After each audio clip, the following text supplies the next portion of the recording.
This is House Planning Help, episode 230. Hello, I'm Ben Adam Smith, and this is the podcast for you if you're interested in self-build, because I'm exploring what houses we should be building in the 21st century and trying to break down the major roadblocks that may get in our way. Coming up in this session, my guest is Martin Brown, director at Best of Lime, and we're going to be exploring the many uses of lime, past and present, and looking at how it's been used on my own project. Speaking of my own project, we're in! I'm recording this from the snug, and I've actually come down here thinking it'll be a lot less echoey down here, and it sounds a bit echoey. Should we go back upstairs to the office just so you can get the full echo? Because I had thought that this was going to be a very professional beginning, but I'm walking down the hall now, and I'm going up the stairs. And one thing that has struck me as very odd is just how quickly you settle into a new home.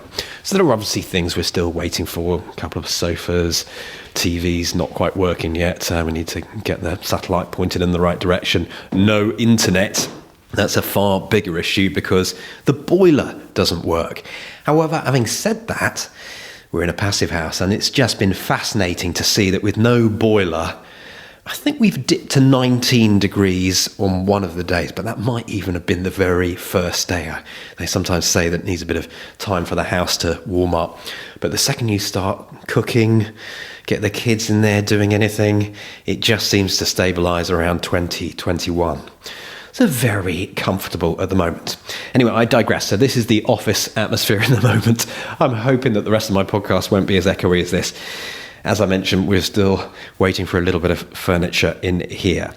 So if you are someone on a self-build journey and it feels like you're missing out because you're not in your finished home, I just wanted to say this, that life is life.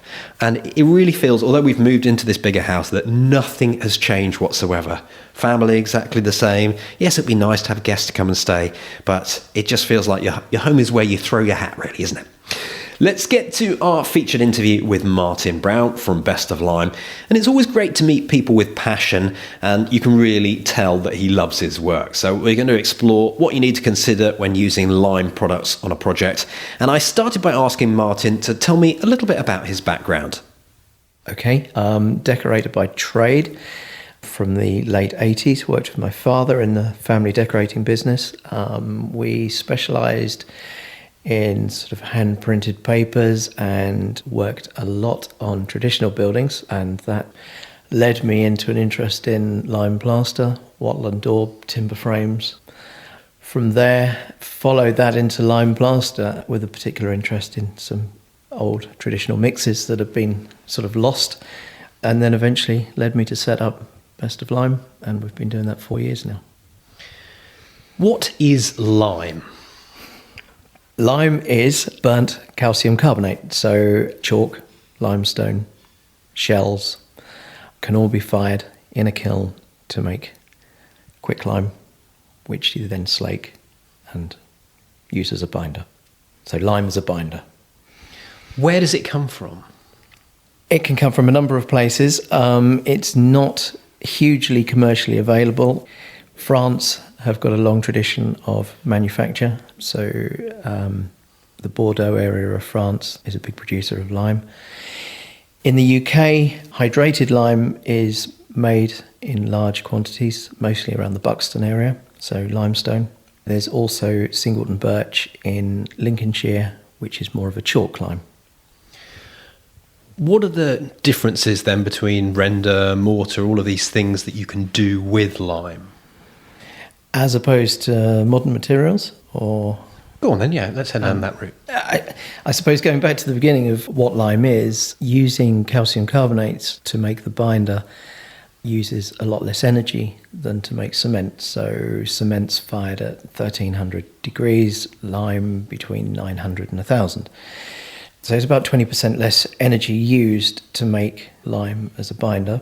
So you've got that sustainable side to it. The aesthetic side to it, it's a lot more attractive visually than modern materials. It's breathable, so it creates a more healthy environment. 20% of our housing stock in the UK is pre-1914, so often solid wall construction. So needs to behave differently. The moisture in the house needs to move through the fabric of the building, and sand and cement and modern plasters inhibit that. whereas lime allows free transport of moisture through the building. It's more flexible. This is something that's been used for a long time, isn't it? How far back does it go? Mesopotamia, certainly. I think you could probably trace it back 7,000 years as a fairly unchanged. It's had lots of things done to it over the years. There's lots of tweaks and additives that make it perform differently. But basically, yeah, same material, 7,000 years plus.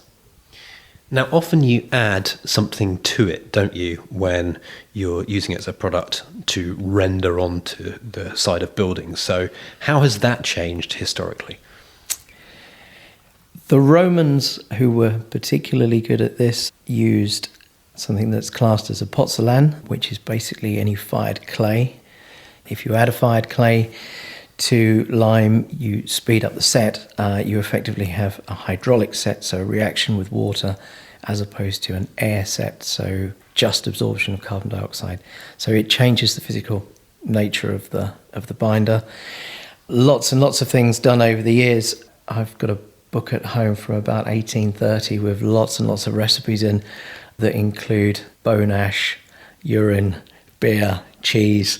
Horse's hair as well, that was one. Horsehair, animal hair is a reinforcement. So you find a lot of horsehair, but particularly cow hair, certainly in the sort of East Anglian plasters, the chalk plasters, there's lots of cow hair. So, yeah.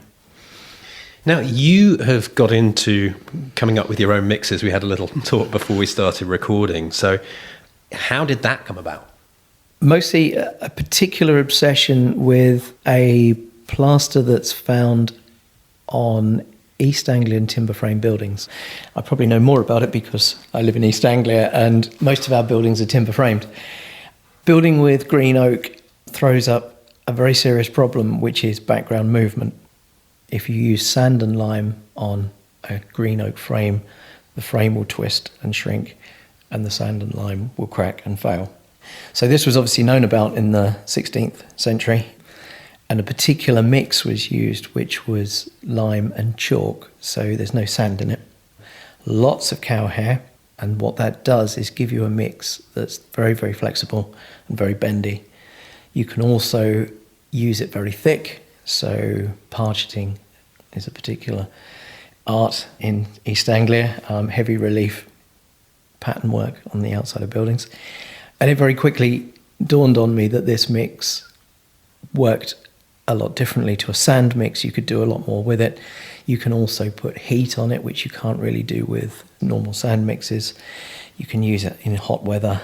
You can use it in relatively cold weather. So it had a lot going for it. So I've been slightly obsessed with that for 20 years, and that's got us to certainly the lime coat, which we can put on 3 inches thick, or put a thin skim on and put it on in red brick in July this year, south facing, which I think the plasterers were suffering more than the plaster, but yeah. Let's talk a little bit about plastering as a trade. Did you mention that that's what you did? Or No, I'm certainly not a plasterer. I'm a decorator by trade, but I own my own trowel. That's fair enough. I remember chatting to Mark Brinkley, who comes from your neck of the woods, the House Builders Bible, and he said he's done a mixture of all of the trades over the years, but plastering is one of the toughest ones and he doesn't touch it. So why? What skills do you need to be a plasterer? It's physically hard work. You're spending a lot of time working over your head with heavy wet materials. Yeah, it's probably one of the hardest parts of the whole construction. Lime itself, a lot of plasterers don't like working with lime. It's seen as a bit of a dark art. There have been a lot of issues since the reintroduction of lime because it's been finding its way as far as mixes and workability go. And it has been difficult work, and there's been a lot of failures and lots of... Reintroduction, I heard you say. Reintroduction. So, as we mentioned earlier, lime has been a building material for 7,000 years plus. The introduction of Portland cement and gypsum plasters, mainly in the mid-20th century, effectively took lime out of the equation as far as... Almost completely. Yeah, pretty much completely, yeah. So even important conservation jobs in the 70s, St Paul's Cathedral, buildings like that, sand and cement was being used, albeit weaker mixes, but they were still being used. Then a number of people in the 80s, John Ashurst being one of the leading figures amongst them, reintroduced lime as a conservation building material. And it's been a sort of learning process since then. Going back to the problem with timber frame buildings, 3-coat sand and lime is still regularly specified for timber frame buildings, and there are a lot of problems associated with that. Part of the reason for that is that when the initial work was being done to reintroduce lime, textbooks were used, old textbooks, to look at potential mixes, but most of those textbooks are Victorian, and the Victorians weren't building timber frame buildings, they were building nice, solid, stable brick ones, and the timber used was slow-grown Baltic fir as opposed to green oak. So since the reintroduction of lime, I suppose there's been a kind of fine-tuning and an understanding of different materials for different jobs and different exposure levels. Does it work best with timber frame, or can you render onto any build system? We're happy rendering onto anything. We mostly involved in building conservation, but as we're sitting in a nice brand new... We're going to talk about this, yes. brand new sustainable build, I'm very keen on being involved in that. So we have to deal with a lot of modern backgrounds, a lot of the boards, the wood fibre boards, wood wall boards, lightweight clay blocks, the thin joint clay blocks, right through to wattle and daub, clay lump, clunch, all sorts of real traditional reed is another one. Straw bale, we get involved in a lot of straw bale building. Yeah, practically anything. We followed a case study called Buckinghamshire Passive House, and they had a Styco boarding that they rendered on top of with lime. But they had polystyrene in it. Is that just, again, one of these many things that you can add to your lime render? Yes, I suppose you can add practically anything to a lime render. What you need to look at, and what my particular interest in it is the mechanical performance of the render. So I would be, I mean, from a sustainability point of view, polystyrene balls I wouldn't be keen on, but you've also got to look at the physical ability of the render to do its job. Lime is a relatively weak binder, unlike cement. You can hold anything together with cement, but lime relies to a certain degree on the aggregate giving it strength. So polystyrene balls, for instance, are all going to be pretty much perfect spheres. So you're potentially stacking marbles rather than lots of irregular shaped rocks. So there's a lot of different things to factor in, but we use lightweight mineral for the warm coat, and that works well. And we're going to talk about how we've used it on my build and the process that we go through. So mixing it, first of all, what does it take? I've seen all this with my own eyes. I can just about remember it, but is it just like mixing some other type of render? Yes, I think really the drive behind Best of Lime has been to bring a very ancient material into the modern world and make it perform workability wise and actually on the building in a way that is as good as, if not better, than a lot of the modern materials. So all our plasters can be mixed with a ordinary plasterer's paddle drill or in a standard bell mixer. The advantage of having it mixed with a paddle is that you can do it up on the scaffold. You don't have to lug heavy wet material up ladders or up hoists. You can do it all at the spot where you're using it. Unlike traditional lime, it doesn't need to be banked up and left. There's no dark art to it at all. You mix it up and you spread it up the wall, and that's pretty much it. So yeah. Water gets added to it? Yeah, absolutely. Yeah, so they all come as 25 kilo dry mixes. There's fibre reinforcement that comes separately in the bag. So you add the fibre into the mix when you mix it up. And how have you chosen that fibre? The fibre I arrived at because it's very thin.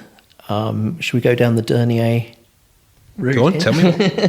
I'm pretty sure that one denier is 9,000 linear meters per gram, I think. Our fibre is 3 denier, so 3,000 meters per gram. We put 150 grams of fibre in each of our bags. That's a huge amount of fibre, something you couldn't possibly achieve with traditional methods, animal hair, or screeding fibres, which are much thicker. So being able to get a vast volume of fibre reinforcement into the plaster, but not losing that workability. So it goes in the top coat as well, but it travels in and you don't see it, you can lose it. So I think that equates to about 280 miles of fibre per 25 kilo bag. Is there anything in the consistency that's important? Workability, really. It's we don't specify how much water you put in. The lime coat particularly, it will find its own level. A plasterer will shout at the labourer if it's not workable and no more water will go in. Likewise, if it's too wet. With the lime coat, you can knock it up very thick. So going back to the more traditional side of it with the pargeting, there are lots of examples of pargeting that's sort of 2-3 inches deep, all done in one coat. And for that, you'd mix it up very thick. I've mixed it up and rolled it into balls and stuck it on things. So, for this project, how would you prep up to begin with? What do you need to do around windows and all sorts? Mostly looking at the substrate to see what the building is constructed of. And I suppose a large part of what I get involved in is looking at the detailing on buildings, working out where potential problems might lie.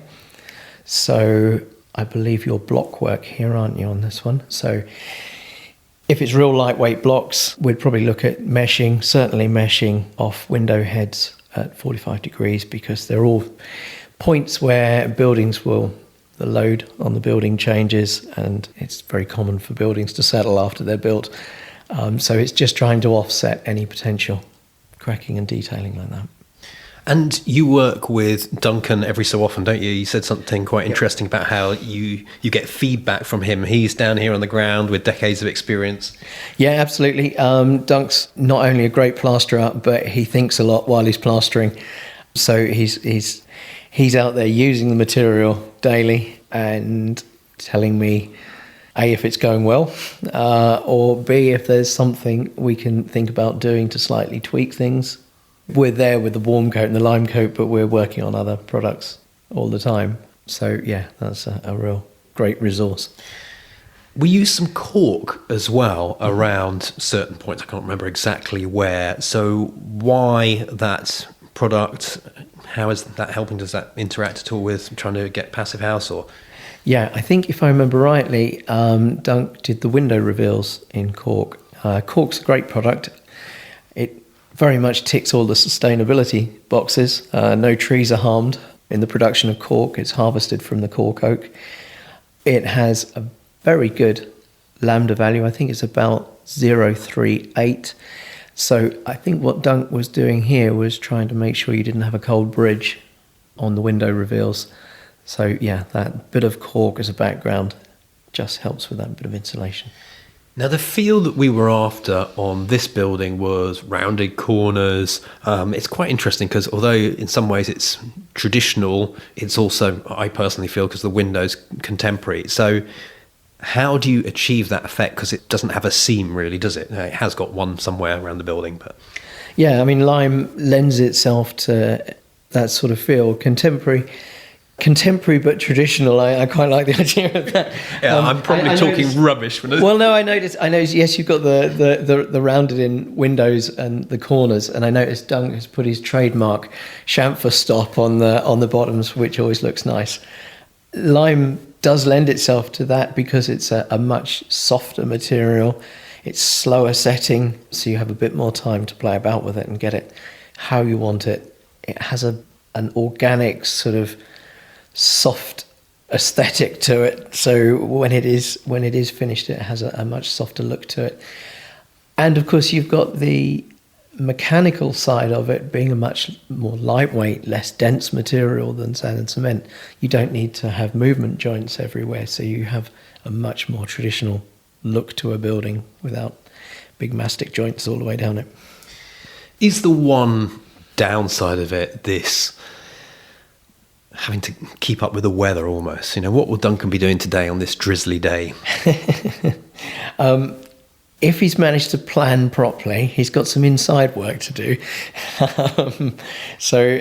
This time of year is always tricky. We're extraordinarily busy this time of year as it dawns on the plastering community that summer isn't going to last all year. So there's an enormous push to get everything done. Again, the materials that we produce are a little more robust. So I've had 2 conversations today on the way down with plasterers about jobs that are coming up and weather reports that we're expecting very cold weather. So we'll kind of deal with that as it comes. There's lots of things that you can do going into the colder weather. We live in a modern world, and again, going back to making materials that perform to modern standards.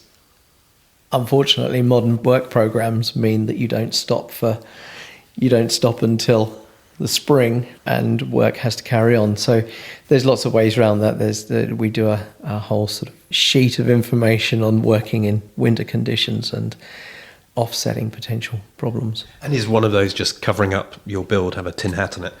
Yeah, absolutely. In the end, it all comes down to water. So water that's in the mix, being able to dry the plaster out. The trouble is that coming into this time of year, so we're now mid-October, humidity is beginning to rise sort of 80, 90%, and we'll get fairly soon to the point where the air is effectively saturated. So getting the plaster to dry outwards, especially if you've got a building where it can't dry inwards, if you've got a particular background that doesn't suck the moisture back in. Then we have to look at air movement, warm air if possible, covering in scaffolds. There's lots and lots you can do, but in the end it's all water-based and keeping water off. I noticed as well that it can actually get too hot. It's not just one end of the spectrum. It's the plasterers who break generally first. One job particularly stuck in my mind this summer, which was up in Norfolk on a south-facing red brick wall, and the plaster was going off very fast, and the plasterer was close to throwing it down and going home, but they kept going. It doesn't materially affect our lime plaster. Again, going back to traditional mixes with lime putties and sharp sands, you'd be in an awful lot of trouble if you put it in hot weather because it wouldn't set. So we're over that. What is the natural colour of lime render, and does it change at all as you use it? The colour of lime is mostly dependent on the aggregate that you're using with it. So traditional mixes using sand, a very white sand. There's one over near Stansted Airport that's quite white. If you go up into Norfolk, you can find ones that are quite brown, and that will definitely change the colour dramatically, as with mortars and brickwork. We use a lot of chalk. Chalk is a creamy off-white, so we tend to get a creamy off-white plaster, just a neutral, really. Well, it suited us perfectly because we had all our colour charts and things, and we're so pleased with how it did come out. What if you want to have something that is a strong colour? Apart from decorating it, so you can look at tinting plasters. I tend to avoid it if at all possible. There's a lot can potentially go wrong with tinted plasters. What does that mean? So effectively putting a pigment into the plaster. Modern building sites, virtually all renders are pre-coloured. So the big companies, K-Rend and Weber, virtually all the new builds are coloured plaster. That doesn't make it necessarily brilliant. It saves some money on a building site, but if you look at a lot of them 4 or 5 years down the line, they're not looking quite so good. And these are modern sand and cements and polymers and all sorts. So yes, you can tint lime plaster. One of the reasons I tend to avoid it is if there's a slight change in aggregate colour, then obviously that's my base colour, and that might show. Sorry, did you say you can paint it? Oh, absolutely. So traditionally, lime wash is effectively thin plaster, either white or with pigments.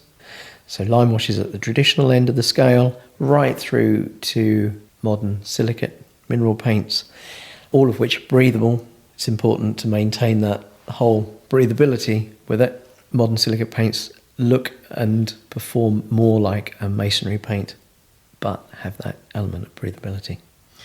What maintenance will we have to do, and what might be the timescale of that?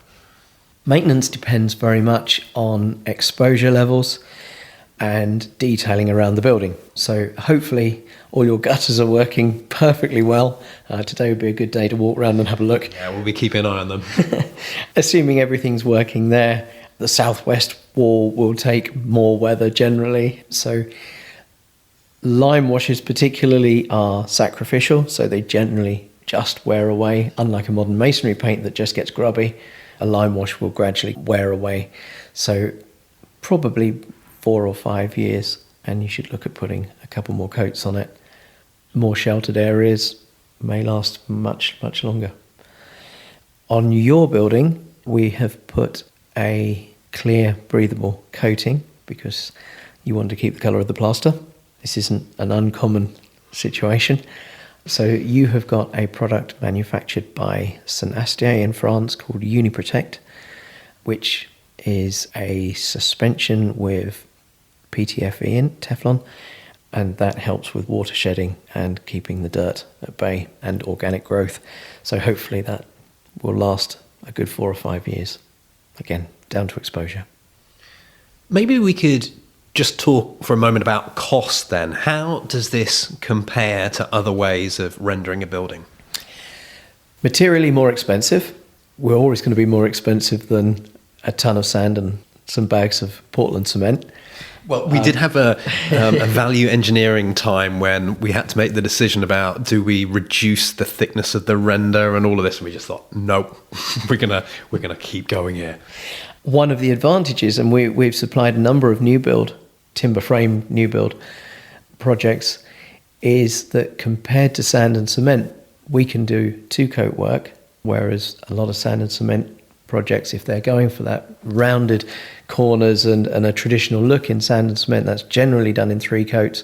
So what you lose in money on the material, you gain with a labour saving. So we haven't been cheaper than sand and cement, but we've been close enough that we've supplied a number of projects, new build.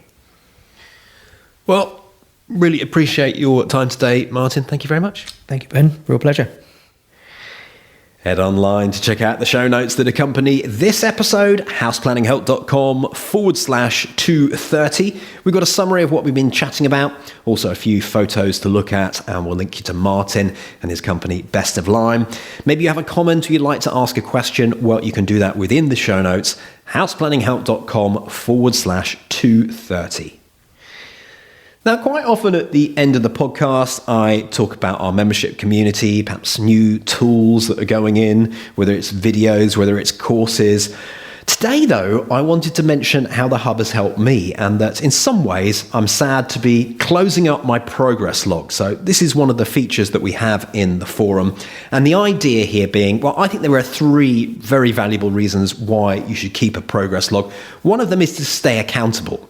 Have you ever done that? Share goals with a friend who you know will follow up. Have you done this? How did you do? Or if you have followed up and it didn't quite work, this is the second reason. Perhaps we can help with something that you're finding particularly challenging.